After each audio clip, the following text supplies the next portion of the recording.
யாரை நம்பர்னே தெரியல தாசனா. Like wow. ஓகே, ஸோ நான் வந்து இந்த வீடியோ ஸ்டார்ட் ஆகுறப்போ ஒரு விஷயம் சொல்லியிருந்தேன். அதாவது விக்டிம்ஸ் யாருன்னு போக போக அப்படின்னு உங்களுக்கே தெரியும் அப்படின்னு சொல்லியிருந்தேன். இன்னும் புரியலன்னா நானே சொல்லிடுறேன். விக்டிம்ஸ் வேற யாரும் இல்லை, பார்க்குற வியூவர்ஸ் தான்.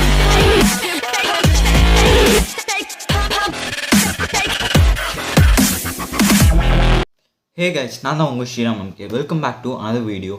ஒரு மாதத்துக்கு முன்னாடி பார்த்தீங்கன்னா ஒரு வீடியோ போட்டிருப்பேன். இந்த மாதிரி யூடியூபர்ஸ்குள்ளே நடக்கிற பிரச்சனை, அப்புறம் அந்த சினிமா ஸ்டார்ஸ்க்கு நடுக்குள்ள நடக்கிற பிரச்சனைக்குள்ளே பீப்புள் போய் இன்வால்வ் ஆகி நீங்கள் வந்து இதாகாதீங்க, உங்களை வச்சு அவங்க சம்பாதிச்சிட்டு இருக்காங்க, தேவையில்லாமல் உங்கள் டைமையும் இதையும் எனர்ஜி வேஸ்ட் பண்ணாதீங்க அப்படின்ற மாதிரி ஒரு வீடியோ போட்டிருப்பேன். என்னென்ன பட் என்னதான் இருந்தாலும் ஒரு யூடியூபர்ஸுக்குள்ளேயோ இல்லை ஒரு கம்பெனிக்குள்ளேயோ ஒரு சினிமா ஸ்டார்ஸ்குள்ளேயோ ஒரு பிரச்சனைனா தயவு செஞ்சு அது பப்ளிக் அஃபெக்ட் பண்ணாத வரைக்கும் நீங்கள் வந்து அதில் இன்வால்வ் ஆகாதீங்க அப்படின்ற மாதிரி தான் நான் சொல்லுவேன். ஏன்னா இப்போ நிறைய பேர் வந்து அதை வந்து புரிஞ்சுட்டு இருப்பாங்க அப்படின்ற மாதிரி நினைக்கிறேன். ஸோ ரீசெண்டாக சிட் ஃப்ரீக்வன்சியில் வந்து ஒரு வீடியோ போட்டிருப்பாங்க. ஸோ டெக் பாஸ் சேனலுக்கும் அந்த யூடியூப் கம்யூனிட்டியில் டெக்குள்ளே இருக்க டார்க்கான சீக்ரெட்ஸ் எல்லாத்தையுமே உடைக்கிற மாதிரி நிறைய விஷயங்கள், ஆச்சரியமான விஷயங்கள் நம்மளாம் யோசிச்சிருக்கவே மாட்டோம். டெக் சேனலில் வந்து இவ்வளோ வந்து ஏர்ன் பண்ணுறாங்களா, டெக் சேனலுக்கு பின்னாடி இவ்வளோ விஷயம் நடக்குதா, இவ்வளோ பீப்புளை வந்து ஏமாற்றி மேனிப்புலேட் பண்ணுற ஒரு யூடியூபர்ஸ் வந்து கொண்டாடிட்டு இருந்தாங்களே பீப்புள் வந்து இவங்களெல்லாம் அப்படின்ற மாதிரி நம்மளுக்கே ஆச்சரியப்படுற அளவுக்கு நிறையா வந்து விஷயம்லாம் தெரிய வந்துச்சு. ஸோ எல்லாத்தையுமே நான் டீகோட் பண்ணுறேன். அதுக்கு முன்னாடி இதை தாண்டி இன்னும் நிறைய ஷாக்கிங்கான விஷயம்லாம் அதில் வந்து தெரிஞ்சிச்சு. முதல்ல என்ன விஷயம்னா, அந்த அவார்ட் ஃபங்க்ஷன்லாம் ஸ்கிரிப்டட் அப்படின்ற மாதிரி ஒரு விஷயத்த வந்து சொல்லியிருப்பாங்க. நம்ம எல்லாருக்குமே தெரியும், இந்த அவார்ட் ஃபங்க்ஷன்ஸ்லாம் பார்த்திங்கன்னா மிகப்பெரிய அளவில் பார்க்கப்படுற பேசப்படுற ஒரு விஷயம். ஏன்னா அது மூலயமா அவங்களோட ஃபேவரட்டான ஆக்டர், ஆக்ட்ரஸ், மியூசிக் கம்போசர் யாரோ ஒருத்தர் வந்து அவார்டு வாங்க போகிறாங்க. அவார்டு வாங்கிட்டாங்கன்னா அவங்கள தூக்கி வச்சு கொண்டாடுவாங்க. அதுவே யூடியூப்பில் அது வந்து எப்படி இருந்துச்சுன்னா, டெலிவிஷனில் மட்டும் இருந்த ஒரு விஷயம், சினி ஃபீல்டில் மட்டும் இருந்த ஒரு விஷயம் இப்போ யூடியூபுக்கு வந்து பிளாக் ஷீப் ஆரம்பித்தாங்கன்னு நினைக்கிறேன். ஸோ பிளாக் ஷீப் அவார்ட்ஸ் அப்படின்ற மாதிரி ஒரு விஷயத்தை வச்சு நடத்திட்டு இருந்தாங்க. ஸோ அது வந்து எப்படி ஸ்கிரிப்டடாக இருக்கும் அப்படின்ற மாதிரி நிறைய பேருக்கு டவுட் இருக்கலாம். ஸோ சிட் ஃப்ரீக்வன்சி சொன்ன வீடியோவில் என்ன சொல்லியிருப்பாங்கன்னா, இந்த மாதிரி சுதர்சன் அவர்களுக்கு வந்து ஒரு அவார்ட் கொடுக்கறதுக்காக ஒரு அவார்ட் ஃபங்க்ஷன்லேருந்து ஒருத்தவங்க அப்ரோச் பண்ணியிருக்காங்க. ஸோ அதுக்கு வந்து விஜய் கார்த்திகேயன் அவர்கள் வந்து ஒரு ஸ்கிரிப்ட் மாதிரி எழுதி வந்து சுதர்ஷன்ட்ட கரெக்ஷன் கேட்டிருக்காரு. அதாவது அதில் என்ன இருக்குன்னா, கோலிவுட்டுக்கு எப்படி கமல் அவர்களும் விஜய் அவர்களும் இருக்காங்களோ அது மாதிரி யூடியூப்பில் வந்து புது புது டெக்னாலஜிலாம் கண்டுபிடிக்கிறது வந்து சுதர்ஷன் எக்ஸ்போர்ட் அப்படின்ற மாதிரி ஒரு விஷயத்தை வந்து சொல்லியிருப்பாங்க. அந்த ஸ்கிரிப்டை தான் நீங்கள் அவார்ட் ஃபங்க்ஷனில் சொல்லணும் அப்படின்ற மாதிரி அவர் அனுப்பியிருப்பார். பட் அது வந்து நடக்கலை அப்படின்ற மாதிரி சொல்கிறாங்க. ஸோ இது வந்து இந்த ஒரு விஷயத்தை வச்சு எல்லா அவார்ட் ஃபங்க்ஷனும் வந்து ஸ்கிரிப்டட் அப்படின்ற மாதிரி சொல்லிட முடியுமான்னு கேட்டிங்கன்னா கண்டிப்பாக இல்லை. ஏன்னா நிறைய அவார்ட் ஃபங்க்ஷன்ஸ் வந்து இது லெஜிட்டாகவும் நடத்துகிறாங்க. அந்த ஃபிலிம் ஃபேர் அப்படின்ற மாதிரி அவார்டெலாம் நினைக்கிறேன், கன்ஃபார்மாக தெரியல. பட் லெஜிட்டான அவார்ட்ஸும் இருக்குது இப்போ. ஸோ இந்த வருஷம் நடக்கிற பிளாக் ஷீப் கூட அவங்களோட ஓட்டு எண்ணிக்கையெல்லாம் சொல்லிகிட்டு இருக்காங்க. ஸோ இப்போ லெஜிட்டாகவும் நடக்குது. பட் இருந்தாலும் நீங்கள் இந்த ஒரு ஃபார்மேட்டை பார்த்துருப்பீங்க. இந்த மாதிரி அவார்டு கொடுக்கும்போது, அவார்டு கொடுக்குறாங்களா அந்த நபருக்கு வந்து இப்போ ஏதாவது ஒரு டைட்டில் கொடுத்துருப்பாங்க. இப்போ ஒரு எக்ஸாம்பிளுக்கு பெஸ்ட் என்டர்டெய்னர் அவார்டு அப்படின்ற மாதிரி வச்சுக்கோங்களேன். ஸோ இந்த மாதிரி அவார்டு கொடுக்கப்படுற நபர் மட்டும்தான் அந்த அவார்டுக்கு டிசர்வாக இருப்பாங்களான்னு கேட்டிங்கன்னா கண்டிப்பாக இல்லை. அந்த அவார்டுக்கு நிறைய பேர் டிசர்வாக இருப்பாங்க. பட் ஏன் அந்த பர்சனுக்கு கொடுக்குறாங்கன்னா, அந்த டைமில் பார்த்தீங்கன்னா அவங்க ட்ரெண்டிங்காக இருக்கலாம். இப்போ வந்து ஏதோ ஒரு மீம்ஸ்லேயோ இல்லை ஏதோ சோஷியல் மீடியாவில் வைரலாக இருக்கலாம். ஸோ அதனால் இப்போ அவங்களுக்கு மட்டும் இந்த அவார்டை கொடுத்தா அந்த மூலிமா வியூஸ் அதிகமாகி ஸ்பான்சர்ஸ் வந்து தேர்தலாம். அந்த மாதிரி நிறைய அதுக்கும் பின்னாடி நிறைய பாலிட்டிக்ஸ் இருக்கும். ஸோ நம்மளுக்கு தெரியாது. ஸோ இதெல்லாம் தான் நடக்கிற விஷயம். ஸோ இது வந்து ஒரு மிகப்பெரிய ஒரு ஆச்சரியத்துக்கு உள்ளாக்குற ஒரு விஷயமா இருந்துச்சு. இதை தாண்டி இன்னொரு விஷயம் என்ன ஆச்சரியப்படுற அளவுக்கு இருந்துச்சுன்னு பார்த்தீங்கன்னா, மீம் கிரியேட்டர்ஸ்லாம் இருக்காங்கள்ல. ஸோ பெய்டு காசு கொடுத்து மீமை க்ரியேட் பண்ணுற மாதிரி அப்படின்ற மாதிரி ஒரு விஷயம் இதை இருந்துச்சு. அந்த டைம்லலாம் இருந்துச்சு. இந்த 200-300 கொடுத்தீங்கன்னா ஒரு மீம் வந்து க்ரியேட் பண்ணுவாங்க, அதை வந்து அப்லோட் பண்ணுவாங்க. பட் இது இந்த அளவுக்கு இந்த இப்போ ஒரு 20,000 4 மீம் அப்படின்ற மாதிரி அந்த வீடியோவில் பேசியிருப்பாங்களே. ஸோ அந்த அளவுக்கு இப்போ மாறி போச்சுன்னா, இப்போ மீம்லாம் இப்போ எது உண்மை, எது போயினது, எது பெய்ட் ப்ரமோட் பண்ணது அப்படின்றது தெரியவே தெரியாது. ஸோ சிட் ஃப்ரீக்வன்சி என்ன சொல்லியிருப்பாங்க, யூடியூப்பில் ஏதோ ஒரு வீடியோ மேக் பண்ணும்போது பெய்ட் ப்ரமோஷன்னு போடுங்க அப்படின்ற மாதிரி சொல்லியிருப்பாங்க. அது யூடியூப்பில் ஓகே. மீதி பிளாட்ஃபார்ம் இப்போ இன்ஸ்டாகிராம்லலாம் பார்த்தீங்கன்னா பெய்ட் ப்ரமோஷன் வந்து ஸ்டோரியில் போடுவாங்க, ஆடு அப்படின்ற மாதிரி போட்டுருவாங்க. ஸோ இந்த மாதிரி மீம் கிரியேட்டர்ஸ்லாம் பெய்ட் ப்ரமோஷன் பண்ணும்போது அது எப்படி நம்மளுக்கு தெரியும் அப்படின்றது வந்து என்னால் யோசிக்கவே முடியல. ஒரு 10 மீம் பேஜ் இருக்குது. அந்த மீம் பேஜில் ஒரு 5 மீமை வந்து பார்த்திங்கன்னா 20,000 கொடுத்து நீங்கள் வந்து இந்த மாதிரி ரொட்டேட் பண்ணு அப்படின்ற மாதிரி சொல்கிறாங்க. ஸோ அந்த மீம் கண்டிப்பாக அவங்க ஆடுன்னு போட போகிறதில்ல. ஸோ அதை நம்பி எத்தனை பேர் அந்த அது என்னமோ ஹியூமரஸாக இருந்தாலும் அந்த ஒரு பர்சன் மேலே ஒரு நல்ல அபிப்பிராயமோ இல்லை ஒரு கெட்ட அபிப்பிராயமோ ஏற்படுத்துறதுக்கு வந்து இந்த மாதிரி ஒரு விஷயங்கள்லாம் காரணமாக இருக்குது. அப்போ சோஷியல் மீடியாவில் நடக்கிற விஷயங்கள் எல்லாமே கண்டிப்பாக அது வந்து ஒரு ஃபேக்காகவும் இருக்கலாம், இல்லை வந்து ஒரு யாரோ ஒருத்தரோட ஆதாயத்துக்காக பரப்பப்பட்ட ஒரு விஷயமாக கூட இருக்கலாம். அப்படின்ற மாதிரி மாறிடுச்சு இப்போ இங்கே இருக்கிறது எல்லாமே. ஸோ ஒரு மிகப்பெரிய ஒரு நிறைய விஷயங்கள் இது மட்டும் இல்லை, இன்னும் நிறைய விஷயங்கள் வந்து அந்த வீடியோ மூலிமா நமக்கு தெரிய வந்துச்சு. என்னதான் அது வந்து நம்ம வந்து நார்மலாக அந்த ஒரு 2 பேருக்கும் இடையிலான ஒரு மோதல், ஒரு சண்டை, அதில் யார் வந்து குற்றவாளி, யார் வந்து ஏமாத்துறா அப்படின்ற மாதிரி நம்மளுக்கு தெரிஞ்சாலும் அதை தாண்டி நிறைய விஷயங்கள் தெரிய வந்திருக்கு. நான் என்னென்னு சொல்கிறேன் பாருங்கள். இதை பற்றி நான் பேசணும்னு நினச்சேன்.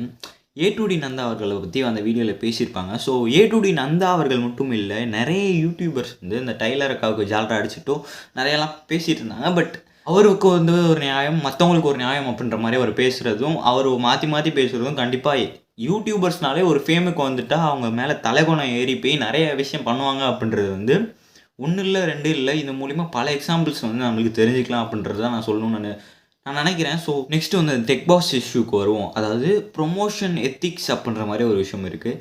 அது என்னடா ப்ரொமோஷன் எத்திக்ஸ்ன்னு கேட்டிங்கன்னா ஒன்றும் இல்லை. இப்போ நம்ம மிஸ்டர் ஜிகேவே எடுத்துக்கோங்க, இல்லை நான் பார்த்த சேனல்னால சொல்கிறேன். என்னென்னு பார்த்தீங்கன்னா மிஸ்டர் ஜிகே வந்து ஒரு ஆட் போடுறாருன்னா இப்போ கூகோஃபம் அப்படின்ற மாதிரி இந்த எஃப்எம் ஆப்பெல்லாம் இது பண்ணுவார், ப்ரொமோட் பண்ணுவார். ப்ரொமோட் பண்ணும்போது பார்த்தீங்கன்னா ஆட் அப்படின்ற மாதிரி போட்டுருவார், ஏதோ சைட்லேயோ போட்டுருவார். அது பெய்ட் ப்ரொமோஷன் யூடியூப் மூலிமா போகணுன்னு அவசியம் இல்லை, அவர் சைடில் ஆட் போட்டுடுறாருல. ஸோ இந்த மாதிரி எல்லாருமே ப்ரொமோஷன் போட்டுட்டு பண்ணலாமே அப்படின்ற மாதிரி அவங்க கேட்டிருந்தாங்க. பட் இவங்க என்னமா பண்ணியிருக்காங்க, இவங்க அதுக்கு ஒரு பதில் சொல்கிறாங்க, ஏன் நாங்கள் ப்ரொமோஷன்ற மாதிரி போடலன்னு. அவங்க என்ன சொல்கிறாங்கன்னா மேனிப்புலேட் பண்ணுறதுக்காக, அதாவது A2D நந்தா அவர்கள் வந்து உங்களுக்கு ஃபோன் பண்ணி கேட்டிருக்காரு.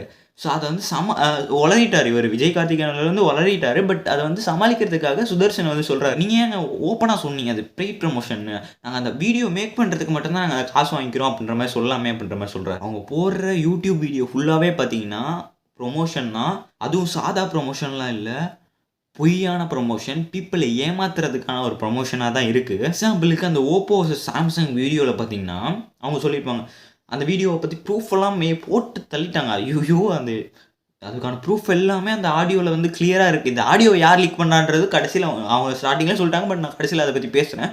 ஸோ ஃபுல் வீடியோ ப்ரமோஷன் பண்ணுறதுனால அந்த வீடியோ வந்து ஈஸியாக பீப்புள் வந்து நம்பிடுவாங்க. அதாவது இப்போ நீங்களே யோசிச்சுக்கோங்களேன், நார்மலாக நம்ம ஏதோ ஒரு பொருள் வாங்குகிறோம், இப்போ எக்ஸாம்பிளுக்கு நம்ம ஃப்ளிப்கார்ட்லேயே ஏதோ ஒரு பொருள் வாங்கினோம்னா அதுக்கான ரிவ்யூ வந்து யூடியூப்பில் இருக்கான்னு தேடி பார்ப்போம்ல. ஸோ அது மாதிரி தேடி பார்க்கும்போது அது நல்லா இருக்குன்ற மாதிரி ஒரு யூடியூபர் சொல்லிட்டா ஓகே நல்லா இருக்கா அப்போ நம்ம வாங்கலாம் அப்படின்ற மாதிரி நம்பிக்கை வந்து நம்ம வாங்குவோம்.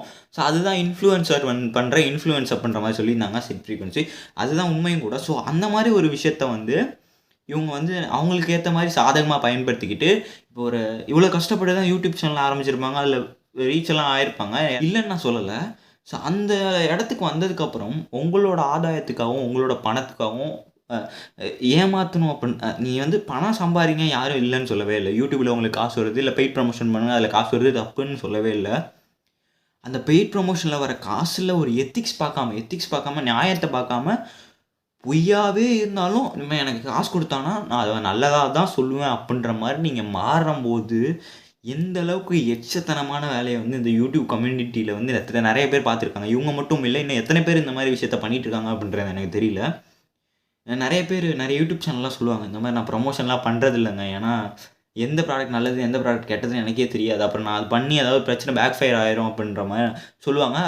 அந்த விஷயத்தில் மதன் கௌரி அவர்களை வந்து பாராட்டி ஆகணும். ஏன்னா அவர் ஒரு பல வருஷங்களாக பீக்கில் இருந்துகிட்டு இருக்க ஒரு நபர். அவர் வந்து இந்த மாதிரி பெய்ட் ப்ரொமோஷன்லாம் அது இருவாகுன்னு ஒரு சேனல் வச்சுருந்தார், அதில் பண்ணாருன்னு நினைக்கிறேன். பட் அதுக்கப்புறம் அதெல்லாம் பண்ணலை. பட் இப்போ வந்து பண்ணிகிட்ருக்காரு. அது வந்து ஒரு ஷோ மாதிரி நடத்தி அது வந்து அது வேறு விஷயம். ஸோ அது இருந்தாலும் நான் என்ன சொல்கிறேன்னா, இந்த மாதிரி பெய்ட் ப்ரொமோஷன் பண்ணுறதுலேயும் எத்திக்ஸ் பார்க்குறவங்க இருக்காங்க. ஸோ இந்த மாதிரி பெய்ட் ப்ரொமோஷன் பண்ணால் எனக்கு பிடிக்கல, ஏன்னா அதில் எது நல்லதுன்னு தெரியல, யாராவது என்னை பார்த்து வாங்குறவங்க கடைசியில் என்கிட்ட வந்து கேள்வி கேட்டுறக்கூடாது அப்படின்னு சொல்லி அதை பண்ணாமல் இருக்கிறவங்களும் சரி. இந்த மாதிரி காசு வருதா 4.5 லட்சம் வருதா 6 லட்சம் ஒரு வீடியோக்கு தரானா, என்ன புழுகு புழுங்குனாலும் புழுகும், என்ன ஸ்கிரிப்ட் இருந்தாலும் அதை அப்படியே நம்ம ஒப்பிப்போம் அப்படின்ற மாதிரி நிறைய யூடியூபர்ஸ் இருக்காங்க. ஸோ நான் வந்து ஒரு இமேஜ் க்ரியேட் பண்ணி வச்சுருந்தேன் இந்த சுதர்ஷன் அவர்கள் மேலேயும் அவங்க டீம் மேலேயும் அந்த டெக் பாஸ் மேலேயும். என்ன தான் இவங்க 2 பேர் சண்டை போட்டுக்கிட்டாலும் அவங்க 2 பேர் மேலேயும் எனக்கு ஒரு சின்ன ரெஸ்பெக்ட் இருந்துச்சு. இப்போ அந்த ரெஸ்பெக்ட் சுக்குநூறாக உடஞ்சிருச்சு. எனக்கு தெரியும் பெய்ட் ப்ரொமோஷன்லாம் எப்படி பண்ணாமலாம் இருக்க மாட்டாங்க, ஏன்னா சேனலில் ஒரு 10-15 பேர் ஒர்க் பண்ணுறாங்கன்னா அவங்களுக்கு சம்பளம் கொடுத்து தான் ஆகணும். ஆனால் இந்தளவுக்கு ஒரு ஒரு பொய்யை வந்து உண்மையாக்கி பெய்ட் ப்ரொமோஷன் பண்ணி சம்பாரிச்சு என்னத்த பண்ண போறீங்கன்னு தெரியல. இதில் வேற அவர் சொல்கிறார், நான் 2 வருஷமாக இந்த பெய்ட் ப்ரொமோஷன் அப்படின்ற ஒரு விஷயத்தை வந்து சேனலில் வந்து வேணாம் நான் விஜய் கார்த்திகேயன் சொல்லிட்டேன், எனக்கு பண்ணுறது எனக்கு பிடிக்காம இந்த சேனல் விட்டு வெளில வந்துட்டேன் அப்படின்னு சொல்கிறாரு. ஸோ சிட் ஃப்ரீக்வன்சி வந்து ஒரு கொஷின் எழுப்பியிருந்தாங்க. ஒரு மாதத்துக்கு 8,000 ரூபாய் பேசிக் சேலரின்னு நீங்கள் சம்பாதிக்கிறீங்க, யூடியூப் சேனல் வர ரெவென்யூவும் மற்ற ஃபேஸ்புக்கில் வர ரெவென்யூவை வச்சும் 1,50,000 லட்சமோ 2 லட்சமோ சம்பாதிக்கிறீங்க மாதத்துக்கு. ஸோ இதெல்லாம் சேர்த்தாலே ஒரு அப்ராக்சிமேட்டாக ஒரு 2,50,000 லட்சம்னு வச்சுக்கோங்க. இந்த சேலரியை ஒரு வருஷத்துக்கு நம்ம எடுத்துக்கிட்டோம்னா 25 லட்சத்துலேருந்து இன்னும் கொஞ்சம் எக்ஸ்ட்ரா சேர்த்துக்கிட்டிங்கன்னா 30 லட்சம். அந்த 30 லட்சம் ஒரு வருஷத்துக்கு 30 லட்சம், அதில் எவ்வளோ சேலரி கொடுத்துருப்பாங்கன்னு தெரியல. அது இல்லாமல் எனக்கு இன்னும் நீங்கள் 60 லட்சம் வரணும் 50 லட்சம் வரணும்னு சொல்லும் போதே நம்ம வந்து உஷாராயிருந்தோம்னா, இவர் வந்து இந்த மாதிரி பெய்டு ப்ரமோஷன் பண்ண காசாக தான் அவர் சொல்கிறாரு அப்படின்றது நம்மளுக்கு அப்பயே தெரிஞ்சிருக்கும். ஸோ ஆப்வியஸ்லி நம்மளை வந்து ஜோக்கர் ஆக்கிட்டாங்க, நம்மளை எல்லா பீப்புளையும் ஜோக்கர் ஆக்கிட்டாங்க, பீப்புள் தான் அதில் விக்டிமாக இருந்திருக்காங்க. ஸோ அப்பயே நான் நினச்சேன், சரி ரைட்டு, இதுக்கு பின்னாடி ஏதோ பெரிய விஷயம் இருக்குது, சரி அவங்களும் இவங்களும் அடிச்சுக்கிட்டு இருக்காங்க, தேவையில்லாமல் ஆடியன்ஸ் வந்து இப்போ பார்த்தீங்கன்னா ஒரு வீடியோ போட்டதுக்கப்புறம் அந்த வீடியோக்கு போய் சப்போர்ட் பண்ண ஆரம்பிச்சிட்டாங்க ஆடியன்ஸ். இது இன்னொரு வீடியோ போட்டதுக்கப்புறம் இந்த வீடியோக்கு போய் இந்த சேனலுக்கு போய் சப்போர்ட் பண்ண ஆரம்பிச்சிட்டாங்க. அதாவது 2 சைடு, விஜய் கார்த்திகேயன் அப்புறம் சுதர்ஷன், இவங்க 2 பேரும் மாற்றி மாற்றி சப்போர்ட் பண்ணிட்டு இருந்தாங்க. கடைசியில் இந்த 3 கூட்டு களவாணிகளும் நல்ல பெய்ட் ப்ரொமோஷன் பண்ணி நல்ல சொத்து சேர்த்து நல்லா சம்பாரிச்சுட்டு கடைசியில் ஏதோ ஒரு சின்ன பிரச்சனையால் அடிச்சுக்கிட்டு அவங்களே அவங்கள்ட்ட இருந்த டார்க் சீக்ரெட் அவங்க பண்ண தப்பு எல்லாமே இப்போ வெடிச்சிருச்சு. கடைசியில் என்ன நடந்திருக்கு, இப்போ யூடியூப் கம்யூனிட்டியில் இந்த மாதிரி ஒரு விஷயம் நடந்திருக்கு அப்படின்றது எல்லாருக்கும் தெரிஞ்சு போச்சு. இப்போ அவங்களுக்கு சண்டை வராமல் இருந்தால் அது தெரியாமல் போயிருக்கலாம். கண்டிப்பாக பீப்புள் இப்போ வந்து ஒரு அவேர்னஸ் மாதிரி எடுத்துகிட்டு உஷாராகணும் அப்படின்ற மாதிரி நான் நினைக்கிறேன். இதில் வந்து அவர் வேறு சொல்கிறாரு, நான் மேனிப்புலேஷன் சரியான மேனிப்புலேஷனுங்க, 5 ரூபா கூட ஒரு எனக்கு தரல அப்படின்ற ஐக்கியூன்னு நினைக்கிறேன் அந்த வீடியோவில் சொல்லியிருப்பேன். 5 பைசா கூட எனக்கு தரல அப்படின்னு சொல்லிட்டு 4,50,000 லட்சம் ரூபா வாங்கியிருக்காரு. ஸோ எப்படிங்க மனசாட்சி வருது?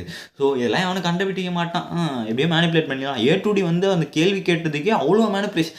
அவன்கிட்ட நான் ஏன் சொல்லணும், அவன் யார், அவன் கண்டென்ட்டுக்காக பண்ணுறான், அவன்கிட்ட நான் ஏன் சொல்லணும் அப்படின்னு கேட்குறீங்க. இப்போ பீப்புள் வந்து கேள்வி கேட்பாங்கள்ல, உங்கள் சேனல் கமெண்ட்டில் வந்து கேட்பாங்களா, அப்போ நீங்கள் என்ன சொல்கிறீங்கன்னு நானும் பார்க்குறேன், எல்லோரும் பார்ப்போம். இதெல்லாம் பார்க்கும்போது அப்படியே எனக்கு வந்து ஐயோ யூடியூப்பில் இவ்வளோ பெரிய விஷயம் நடக்குதா அப்படின்ற மாதிரி தோணுச்சு. நான் வந்து ஃப்ராங்காக சொல்கிறேன், பெய்டு ப்ரொமோஷன்னா என்னடா பெருசாக, அதாவது யூடியூப்பில் வர சேலரி வந்து அந்தளவுக்கு அதிகமாக இருக்காது. அதாவது இப்போ ஒருத்தர்னா ஈஸியாக சமாளிச்சிருவாங்க, ஒரு 2, 3, 4, 5 பேர்லாம் இருந்தாங்கன்னா கண்டிப்பாக அது பத்தாது. அதுக்காக பெய்ட் ப்ரொமோஷன் பண்ணுவாங்க. நிறைய பேர் வந்து அதுலேயும் வந்து நியாயம் பார்த்து பண்ணுறவங்களும் இருக்காங்க. அந்த பெய்ட் ப்ரொமோஷன் பண்ணி அதில் சம்பாரித்து எல்லா வீடியோலையும் பெய்ட் ப்ரொமோஷன் பண்ணுறவங்களும் இருக்காங்க, செல்ஃப் ப்ரொமோஷன் பண்ணுறவங்களும் இருக்காங்க. இப்போ A2D மாதிரி A2D பிசி பில்டிங் ஃபேக்ட்ரி வந்து ப்ரமோஷன் பண்ணுவார். ஸோ இந்த மாதிரி ஒவ்வொருத்தரும் பெய்ட் ப்ரொமோஷன் பண்ணி அவங்க டீமுக்கு வந்து சம்பளம் கரெக்டாக கொடுக்கணுன்றதுக்காகவே இந்த மாதிரி பெய்ட் ப்ரொமோஷன்லாம் பண்ணுவாங்க. ஆனால் இந்தளவுக்கு ஒவ்வொரு வீடியோவும் 99% வந்து பெய்டு ப்ரொமோஷனாக பண்ணி 4 லட்சம் 5 லட்சம் 6 லட்சம் சம்பாரித்து கடைசியில் ஒரு சண்டை வந்ததுக்கப்புறம் அப்படியே பீப்புளை மேனிப்புலேட் பண்ணி நல்லவன் மாதிரி காட்டிக்கிட்டு எந்த அளவுக்கு இருக்கிறாங்க அப்படின்றது இந்த சண்டை மூலயமா, இந்த ஒரு எக்ஸ்போஸான ஒரு விஷயம் மூலயமா தான் தெரிஞ்சிச்சு. சரி, நமக்கு எல்லாருக்குமே கேட்கலாம், இது எப்போ எக்ஸ்போஸ் ஆச்சு அப்படின்ற மாதிரி.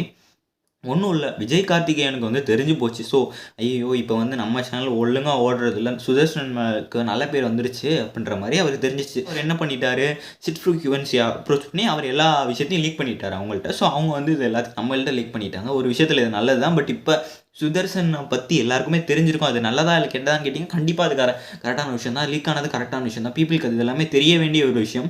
விஜய் கார்த்திகேயன் பண்ண உருப்படியான விஷயம்னு பார்த்தீங்கன்னா, இதை வந்து சிட் ஃப்ரீக்வன்சிட்ட கொடுத்தது தான் நினைக்கிறேன். இந்த லீக்கான அதாவது அவங்க ஆடியோஸு, அவங்களோட சேலரி விஷயம், இந்த டாக்குமெண்ட்ஸ் எல்லாத்தையும் கொடுத்தது உருப்படியான விஷயம் அப்படின்ற மாதிரி நான் நினைக்கிறேன், அந்த ரெக்கார்டிங்ஸ்லாம் கொடுத்தது. ஸோ அதனால தான் பீப்புளுக்கு இப்போ வந்து ஒரு அவேர்னஸ் கிரியேட் ஆகிருக்கு. இனிமேல் எந்த யூடியூபரையும் பிளைண்டாக நம்ப மாட்டாங்க. பட் இப்போ வந்து எனக்கு மிகப்பெரிய ஒரு ஷாக்னா, இனிமேல் எந்த ரிவ்யூவை நம்புறது, எந்த யூடியூபர் பண்ணுற ரிவ்யூவை நம்பி ஏதோ பொருளை வாங்குறதுன்னு எனக்கு தெரியல.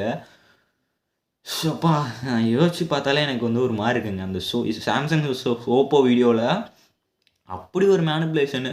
அதாவது ஓப்போ தான் நல்லா இருக்குன்னு அவர் கால் ரெக்கார்டிங்கில் சொல்கிறாரு, பட் வீடியோவில் சாம்சங்ஸ் தான் காசு கொடுத்தாங்கன்றதுக்காக அது நல்லா இருக்குன்னு அப்படின்ற மாதிரி சொல்கிறாரு. சரி, இது மாதிரி எத்தனை யூடியூபர் இந்த மாதிரி ஒரு ஃபேக்கான ப்ரொமோஷன்லாம் பண்ணிவிட்டு பீப்புளை ஏமாற்றிட்டு இருக்காங்க அப்படின்றது தெரில. ஸோ இதுக்கப்புறம் நம்ம உஷாராகிக்கணும் மக்களே. ஏன்னா இதுக்கப்புறமாவது தெளிஞ்சுக்கோங்க அப்படின்றது தான் சொல்லணும். ஸோ இதுக்கப்புறம் நீங்கள் யூடியூப்லேயோ, இன்ஸ்டாகிராம்லேயோ, ட்விட்டர்லேயோ பார்க்குற எந்த ப்ரொமோஷனையும் நம்பாதீங்க. ப்ரொமோஷன் தான் எது ப்ரொமோஷன் எது உண்மைனே தெரில. மீம்ஸை கூட நம்பாதீங்க. பார்க்குறீங்களா, சந்தோஷப்படுறீங்களா, அவ்வளோதான். உங்களுக்கு ஏதோ ஒரு விஷயம் வாங்கணுன்னா நீங்களே வந்து ரிசர்ச் பண்ணுங்கள். கூகுள் இருக்குது, அந்த அதாவது ஒரு எப்படி சொல்கிறது, இப்போ ChatGPT அப்படின்ற ஒரு விஷயம் வந்துருச்சு. எவ்வளவோ இன்ஃபர்மேஷன் கொட்டி கிடக்கு. இப்போ இந்த ப்ராசஸர், இந்த 8K 4K இதில் இருக்க FPS எப்படி என்ன அப்படின்றத பார்த்தீங்கன்னா நீங்களே ரிசர்ச் பண்ணிங்கனாலே உங்களுக்கு தெரியும். இனிமேல் நம்ம தான் உஷாராகிக்கணும் அப்படின்றத சொல்லி இந்த வீடியோ முடிச்சுக்கலாம்னு நினைக்கிறேன். ஸோ அந்த ஒரு கோட் சொல்லுவாங்கள்ல, கண்ணால் காண்பதும் போய் காதால் கேட்கறதும் போய் அப்படின்ற மாதிரி. ஸோ அந்த மாதிரி நம்ம எல்லாருமே உஷாராகிக்குவோம் அப்படின்ற மாதிரி சொல்லிவிட்டு இந்த வீடியோ முடிச்சுக்கலாம்னு நினைக்கிறேன். So by.